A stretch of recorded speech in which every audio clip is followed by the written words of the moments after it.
Previously on Alan Wake, I wrote a horror story that has come true. Thomas Zane did the same in the 70s. You will go no further. If I continue like the Dark Presence wants me to, the story I'm writing won't save Alice. It's a horror story. No one will survive. You knew Zane! Thomas Zane! You're the Lady of the Light in the song! He left something behind to help me. The clicker. Alan thought of this as he stood on the rim of Cauldron Lake, the clicker in his hand. He took a deep breath and jumped. I can get to her now. I can finish this.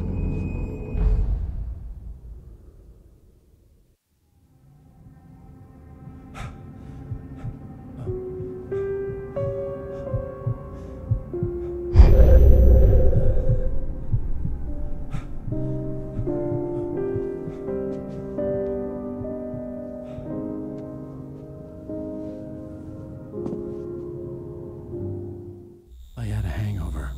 My head was about to explode and the light hurt my eyes. I needed my sunglasses and painkillers to dull the pain. In one of my finer moments of self-deception, I swore to quit drinking.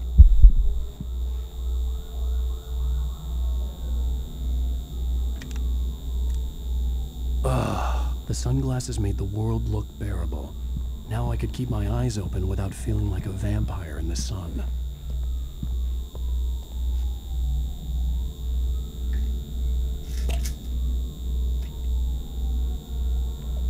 The pills worked fast. The prospect of being awake started to seem bearable again. There was a message waiting for me on the machine. You have one new message. Ow! Are you still asleep? Wakey, wakey! You should have your show on your TiVo. If Alice wasn't too mad to record it. As she called me earlier and really chewed me out. Yeah, we went a little overboard last night. But parties are a part of this business. Al, look, I'm saying this as your friend. She's not doing your career any favors by trying to run your life like that, okay? I'll talk to you later, Al. Watch the show. Ladies and gentlemen, welcome back to the Harry Garrett Show. Thank you. Hey, honey. Thank you, everybody. Did you watch the show? I didn't say anything stupid if that's what you want to know. Okay, Grumpy. You want an aspirin or something? Are you going to start with me about drinking now? You know what? I should have followed her advice, but suddenly I was angry, mostly at myself, and she was there, a convenient victim. Is that wise? No, but I'm gonna do it anyway. I got people who give me the lowdown on books. I'm a busy guy, but this one I actually read from cover to cover. I mean, I'm a big fan. Wow, thanks. Now, this might be a spoiler for those who haven't read the book yet. Based on the sales figures, the 2 people out there who haven't read the book yet. But this last book is all about the death of the main character, the hard-boiled New York detective, Alex Casey. Now, there's been a lot of outrage about this. Why the hell did you kill Casey? What the hell were you thinking, man? Good riddance. No, seriously though. 7 years and 6 books is a long time. He was a gloomy guy to spend all your working hours with, and it was a good run. But it's time to explore new things. My next book will be a departure from the old for me. You?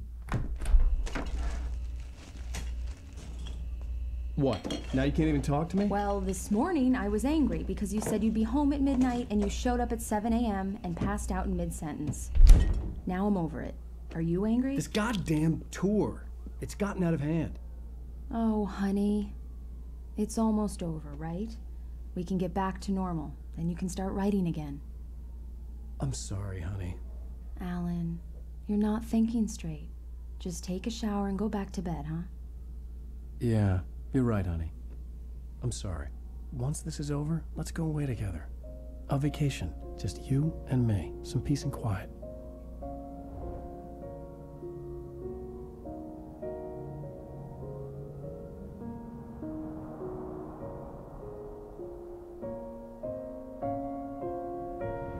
Somehow, the clicker was the key to the cabin. I had to return to Cauldron Lake to save Alice.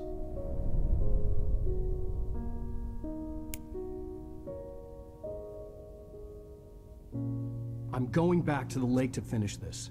I'm going to write an ending to the story in the manuscript on my own terms, to make it all right. Why can't you just write it here? The last page is still in the typewriter. I need to read it first. Everything needs to be just right. Zane tried to cut some corners, and it didn't end well. Okay, ready when you are. I'm sorry, Sarah, but I need to do this alone. Barry, take her gun. Miss Weaver, close the door when I leave.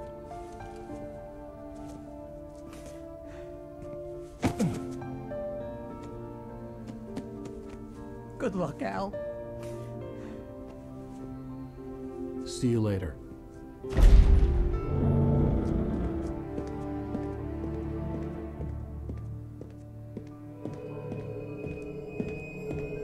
When I got out, it was warm and sunny. I'd flicked the switch of the clicker. Had it done this? I didn't stop to question it. I had to take advantage of the sunlight to get to the lake. On Zane's page, I'd stood on the rim of Cauldron Lake, about to use the clicker.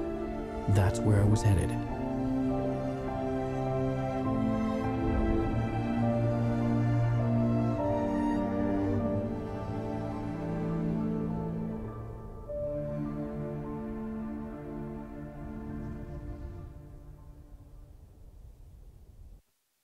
Alone, in daylight, surrounded by the beauty of the Pacific Northwest landscape. It was hard not to let doubt creep in one last time. I could still chalk everything up to a dream, a delusion. I had enough imagination to make up something like this, having been in the cabin all this time, trapped in a story inside my head, gone mad from grief over Alice's death like Hartman had claimed. There would be no way of knowing. I told myself it didn't really matter. My course was set.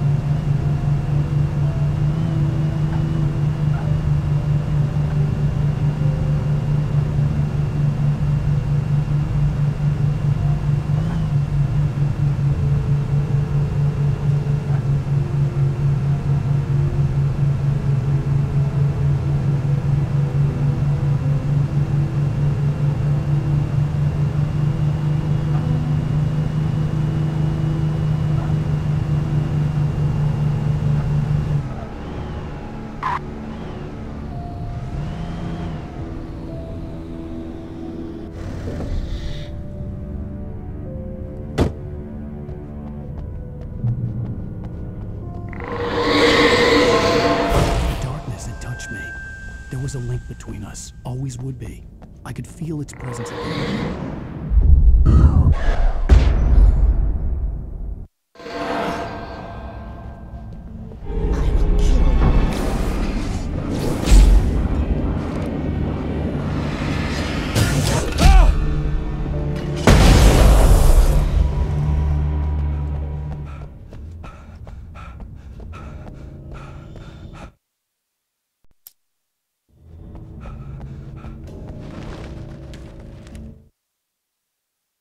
The Dark Presence was no longer trying to capture the writer so he could create the ending it wanted.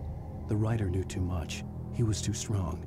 And he carried a weapon left behind by Thomas Zane, something that could hurt it.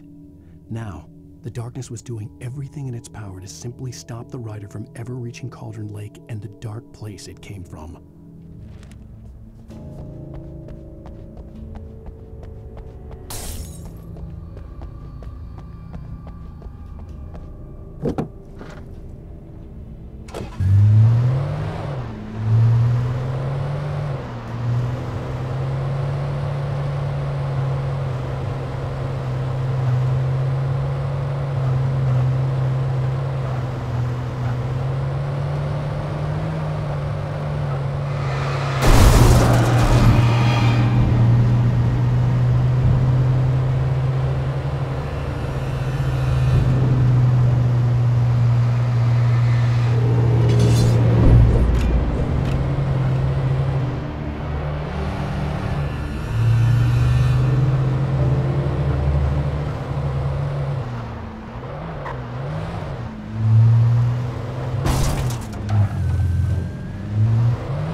The bottom of Cauldron Lake was a graveyard of things the lake had claimed in one way or another over the decades.